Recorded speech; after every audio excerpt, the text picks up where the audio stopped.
Jurgen Habermas was born in 1929 and is best known as the author of the theory of communicative action.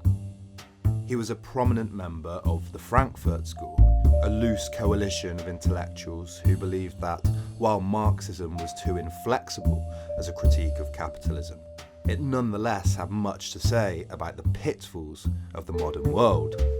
Habermas's first contribution to the thought of the Frankfurt School was The Structural Transformation of the Public Sphere, written in 1962. In it, Habermas describes the development of a public sphere of thought that developed out of the salons and coffee shops of 18th century Europe.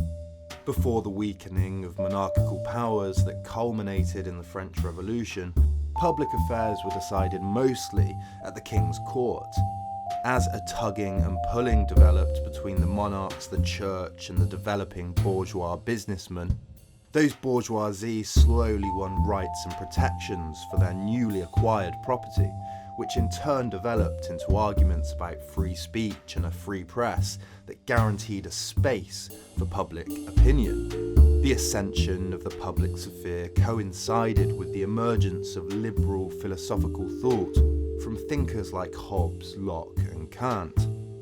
For Habermas, the public sphere is a bourgeois public sphere, though, because it excludes the poor and the uneducated. It only made sense if you had the money to absorb or to contribute to the sphere in a meaningful way.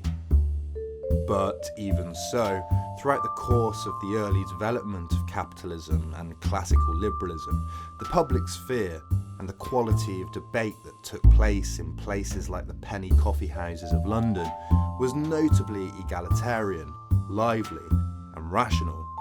The growth in long-distance trading required news about those new places of trade, and a need for public relationships between people that had a stake in that growth of trade.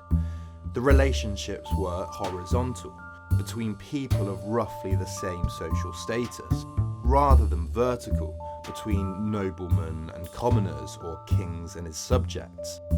So initially the public sphere was a thriving and positive place. Habermas believes, though, that in the 1830s a shift started to take place, guided by the Industrial Revolution and the rise of consumerism.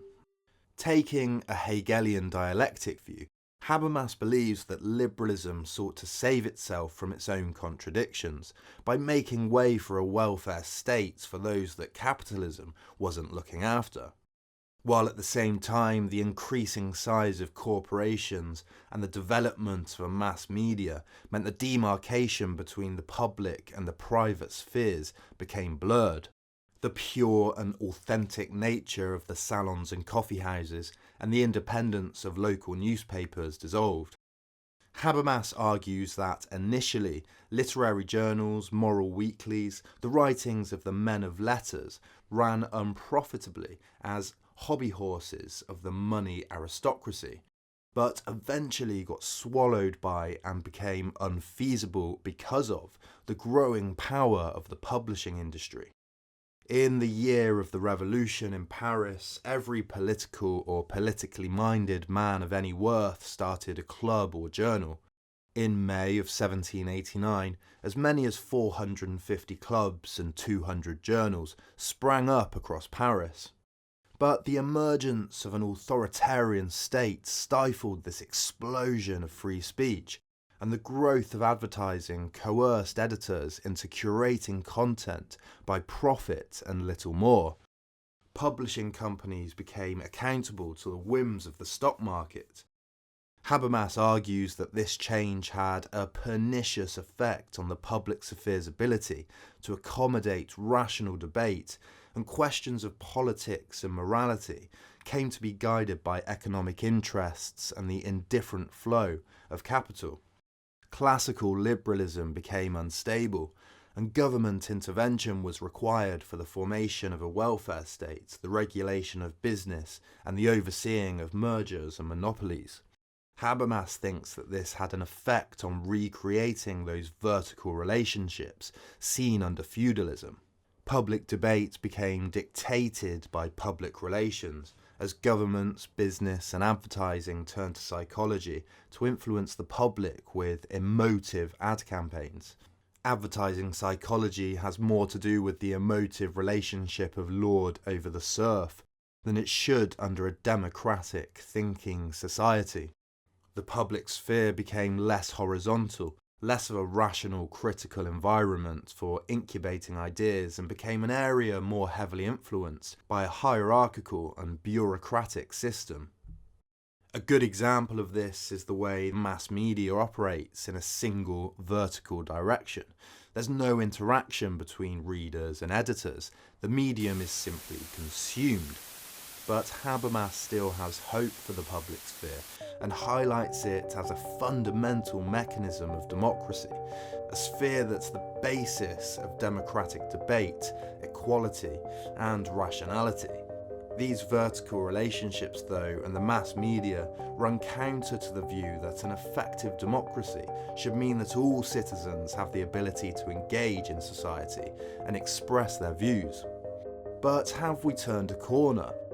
The internet has arguably changed all this, to an extent. One of the biggest questions contemporary Habermasians ask of the internet and politics is whether this new space acts as an effective public sphere, or whether it divides and acts as an echo chamber, therefore stifling effective and rational debate.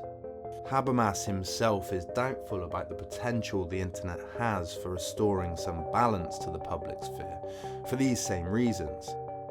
He has also argued that political discussion and debate online still coalesces around the press and central narratives that are dictated by traditional offline media. Benjamin Barber also argues that features such as interaction speed, user solitariness, and emphasis on images polarizes and limits rational discussion online. In the book The Permanent Campaign, New Media, New Politics, the authors argue, though, that the internet has fewer central nodes, fewer gatekeepers, and fewer agenda setters than traditional public discourse, and so makes the playing field more accessible, more horizontal. And content online is less beholden to advertising than traditional mediums. So, while the internet has its limitations for expanding and re-energizing the public sphere, its real effect has only just started to emerge and is only just being studied. If Habermas's bourgeois public sphere emerged as feudalism turned into capitalism, can we expect a drastic change in our relationship to politics as we turn from the industrial age to the information age? If you like these videos and would like to support me making more, you can follow me on Twitter, Instagram and Facebook by clicking the links in the description below. You can like this video and subscribe to the Then and Now channel to see more. And if you're feeling really generous, you can pledge as little as $1 towards the creation of each new video. You can click here to find out more. Thank you.